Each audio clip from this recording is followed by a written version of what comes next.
Hello guys, welcome to Knowledge of Law. We will discuss to Hindu Marriage Act 1955. Guys आज हम इस video में section 3 definition को discuss करेंगे जो बहुत ही इम्पॉर्टेंट टॉपिक्स है। सेक्शन 3 की अगर हम डेफिनेशंस की बात करें, इसमें हम क्लॉज ए को देखेंगे जो बताता है the expression custom and uses. जो कस्टम एंड यूजेस है, इसके जो एक्सप्रेशन है उससे सिग्निफाई करता है। इसका मीन्स है एनी रूल, कोई भी रूल हो जो कंटिन्यूसली हो, यूनिफॉर्मली हो और ऑब्जर्व्ड किया गया हो लॉन्ग टाइम से प्रैक्टिस में, तभी देन वो एक फोर्सेबल लॉ बनता है अमंग हिंदूज के लिए। गाइस जो हमारे कस्टम होते हैं वो लोकल एरिया के भी हो सकते हैं, किसी ट्राइब से भी बिलोंग कर सकते हैं, किसी स्पेसिफिक कम्युनिटी के और ग्रुप और जब फैमिली के भी हो सकते हैं। गाइस जब भी कोई कस्टम बनता है, जब कस्टम होता है, वो लॉ तभी बनता है जब वो कस्टम बहुत टाइम से कंटिन्यूसली प्रैक्टिस में हो। गाइस अब हम इसमें देखेंगे एक पॉइंट जो प्रोवाइडेड है, द रूल इज़ सर्टन। इसमें बताया गया है जो कस्टम है, जो उसके रूल्स हैं वो सर्टन होने चाहिए। ये नहीं है कि कुछ कस्टम आज हैं, कल है, परसों है, बट आफ्टर सम टाइम वो कस्टम नहीं है। गाइज ऐसा नहीं होना चाहिए। कस्टम है वो सर्टन होने चाहिए, नॉट अनरीजनेबल। गाइज कोई भी कस्टम है अनरीजनेबल नहीं होना चाहिए, किसी भी पब्लिक पॉलिसी के ऑपोजिट नहीं होनी चाहिए। ये नहीं कि कोई कस्टम है वो किसी कास्ट को, कम्युनिटी को, किसी ग्रुप ऑफ फैमिली को एक्सेट्रा हार्मफुल हो। ऐसे कस्टम हमारी कंट्री में प्रिवेल नहीं किए जाते, ना ही उन कस्टम को इन्फोर्सेबल लॉ किया जाता है। इसके साथ रिलेटेड अगर हम बात करें केस लॉ की, ये बहुत इम्पॉर्टेंट केस लॉ है। दीवाने अच्छी वर्सेस चिदम्बरम 1954 का ये केस लॉ है। इसमें ये हेल्ड किया गया है जो कस्टम है ये फोर्स ऑफ लॉ तभी बनते हैं जब जे मस्ट बी एशियंट हो, सर्टन हो, रीजनेबल हो।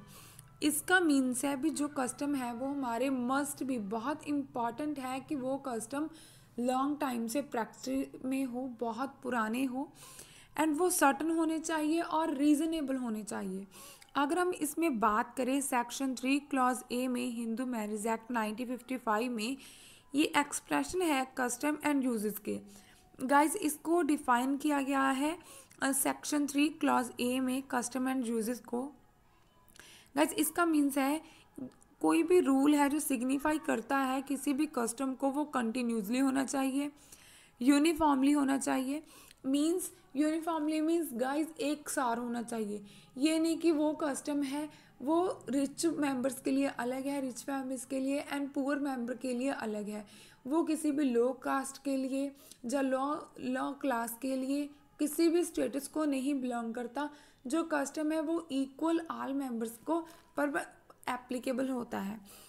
अगर हम बात करें इसके इन्फोर्सेबल लॉ की, गाइस जो भी कस्टम होते हैं वो किसी भी कास्ट के, कम्युनिटी के अलग अलग होते हैं, किसी पर्टिकुलर एरिया के भी हो सकते हैं और किसी ट्राइब के भी हो सकते हैं, कम्युनिटी के भी हो सकते हैं, ग्रुप और फैमिली के भी हो सकते हैं। गाइस जब भी कोई कस्टम एक लॉ बनता है उसमें ये चीज़ ऑब्जर्व की जाती है कि वो कस्टम बहुत ही एशियंट होने चाहिए, must be ancient, certain and reasonable होने चाहिए। अब हम इसमें बात करें केस लॉ की, MST केसरबाई वर्सेस इंदिरा सिंह।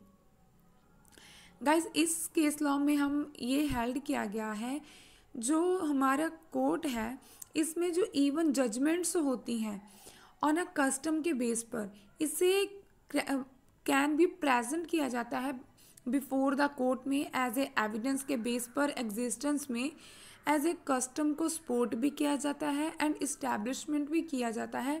जिसका मीन्स है जब कोई कस्टम एज ए जजमेंट के बेस पर कोर्ट में प्रेजेंट किया जाता है एज ए कस्टम की एग्जिस्टेंस में, बिकॉज वो कस्टम कंटिन्यूसली हो रहा है, उस कस्टम की एग्जिस्टेंस में एज ए एक जजमेंट के बेस पर वो कोर्ट में प्रेजेंट किया जाता है। देन जब कोर्ट उस पर जजमेंट देती है तब वो कस्टम इस्टेब्लिशमेंट होता है एक लॉ की फॉर्म में, एंड उस कस्टम को एक्सेप्ट भी किया जाता है आई ऑफ लॉ की लॉ आई ऑफ लॉ में।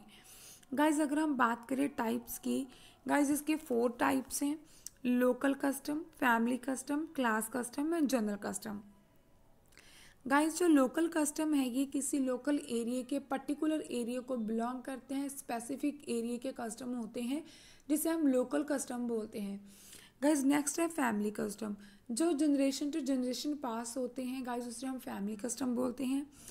क्लास और caste custom, guys each and every class and caste के डिफरेंट कस्टम होते हैं। फॉर एग्जांपल अगर हम बात करें मुस्लिम कास्ट की गाइस, या फिर मुस्लिम की या फिर क्रिश्चियन की, गाइस इनके एक अलग कस्टम है।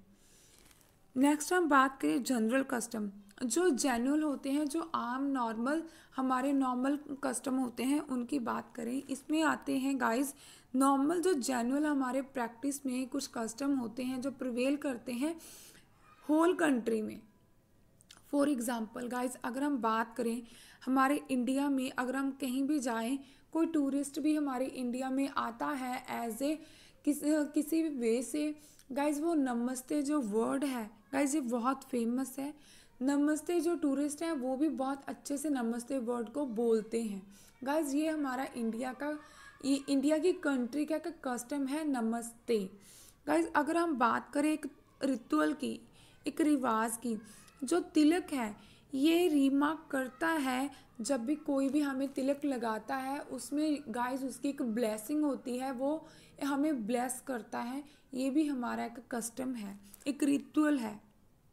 नेक्स्ट हम देखें clause B district court. Guys कोई भी कोर्ट हो एनी एरिया की, उसमें सिटी सिविल्स कोर्ट है गाइस।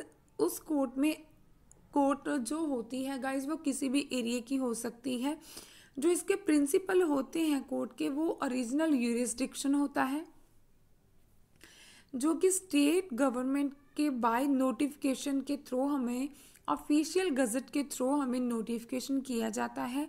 जो भी मैटर्स होता है उस मैटर के जो भी डील करते हैं हमारे मैरिट्स गाइस, उनके बेस पर जजेस को कोर्ट को एक डिसीजन लेना होता है, एज ए जस्टिस करना होता है। गाइस ये हमारा डिस्ट्रिक्ट कोर्ट का एक मोटिव है, एक ड्यूटी है। नेक्स्ट हम बात करें क्लॉज सी की, full blood and half blood. Guys अगर हम फुल ब्लड की बात करें इसमें लिखा है 2 persons are said to be related. 2 person related हैं each other and full blood when they are descended from a common ancestor। Guys इसमें कॉमन इंसेस्टर की बात की गई है। By the same wife, common ancestor है but by the same wife है। Guys इसे हम एज एग्जाम्पल अंडरस्टैंड करते हैं। ये एक मैंडी नेम का पर्सन है, मिस्टर मैंडी जो हस्बैंड है। ये है इसकी मिसेस पिंकी, ये इसकी वाइफ है। ये दोनों मैरिड कपल हैं। गाइज आफ्टर मैरिज इन दोनों को 2 चिल्ड्रन होते हैं, एक girl and a boy. Guys ये इनके फुल ब्लड है बिकॉज इसके और इसके मदर एंड फादर सेम है। गाइज ये अलग नहीं है, इन दोनों के पेरेंट्स सिमिलर हैं, मदर भी और फादर भी। इसे हम फुल ब्लड बोलेंगे। ये सिबलिंग भी है, brother and sister. Guys next हम बात करें हाफ ब्लड की। हाफ ब्लड में गाइज थोड़ा सा डिफरेंस है। इसमें अगर हम बात करें कॉमन इंसेस्टर है but by different wives. Guys जो इंसेस्टर की बात करें वो कॉमन है बट जो वाइफ्स हैं वो डिफरेंट हैं। गाइज इसको भी हम एज ए एग्जाम्पल अंडरस्टैंड करेंगे। ये मिस्टर एक्स है, ये इसकी वाइफ है वाई। गाइज इन दोनों ने मैरिज कर ली और ये मैरिड कपल बन गए। आफ्टर मैरिज इनको एक चिल्ड्रन हुआ। गाइज जब भी कोई भी person according to Hindu law second marriage करता है उसके पास 2 सिचुएशंस होती है। फर्स्ट सिचुएशन जबकि एक स्पाउस, दोनों में से कोई एक स्पाउस की डेथ हो जाए या फिर डिवोर्स हो जाए। इस सिचुएशन में जो लिविंग स्पाउस है वो सेकंड मैरिज करता है। गाइज अब एक्स का वाई के साथ डिवोर्स हो गया और एक्स ने रीमैरिज की अब एन के साथ। गाइज अब ये दोनों की मैरिज होगी, ये दोनों बन गए मैरिड कपल एंड इन दोनों को आफ्टर सम टाइम 2 बेबी हुए, एक बॉय हुआ एक गर्ल हुई। गाइज अब हम इन तीनों का अगर रिलेशन देखें, इन दोनों का और इसका, ये हाफ ब्लड का है। बिकॉज अगर हम बात करें इन तीनों के फादर की, वो तो सेम है, बट अगर हम मदर की बात करें वो डिफरेंस है। गाइज इसे हम बोलते हैं हाफ ब्लड। अब हम नेक्स्ट बात करेंगे यूट्राइन ब्लड। गाइज ये भी एक बहुत इंपॉर्टेंट पार्ट है, इंपॉर्टेंट टॉपिक भी है। गाइज इसमें भी सेम है, 2 persons are said to be related to each other by uterine blood when they are descended from a common ancestor but different husband। Guys इसमें भी सेम चीज़ है, जो इंसेस्टर है वो कॉमन है बट इसमें डिफरेंट हस्बैंड है। गाइज इसे भी हम एज एग्जाम्पल अंडरस्टैंड करेंगे।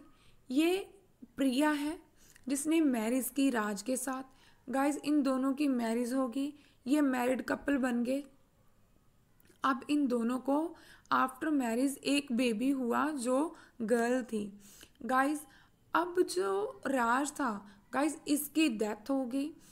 प्रिया ने रीमैरिज की संजय के साथ, प्रिया ने रीमैरिज की संजय के साथ। गाइज अब ये मैरिड कपल बन गए। आफ्टर सम टाइम इनको भी एक चाइल्ड हुआ। गाइज जो अब हम इन दोनों चिल्ड्रन का अगर रिलेशन देखें, गाइज ये यूट्राइन ब्लड है।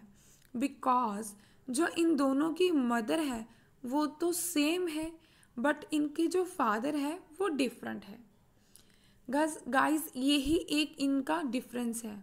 ये यूट्राइन ब्लड है, जो मदर होती है वो सेम होती है बट इसमें फादर डिफरेंट होता है। गाइज अब हम बात करें एक्सप्लेनेशन की। एक्सप्लेनेशन में बताया गया है जो क्लॉज सी एंड हमारा डी है, इसमें जो हमारे इंसेस्टर्स हैं वो इंक्लूडेड है मदर भी और फादर भी। इंसेस्टर तो गाइज सिमिलर ही है बट थोड़ा थोड़ा डिफरेंस है। गाइज अब हम बात करें क्लॉज ई की। प्रिस्क्राइब मीन्स जो प्रिस्क्राइब्ड किया गया है by rule made under this act. Guys जो भी इसमें रूल्स को प्रिस्क्राइब्ड किया गया है, मेड किया गया है अंडर दिस एक्ट, वो रूल्स को इसमें प्रिस्क्राइब्ड किया गया है। गाइज अगर आपको ये वीडियो अच्छी लगे इसे लाइक कीजिए, शेयर कीजिए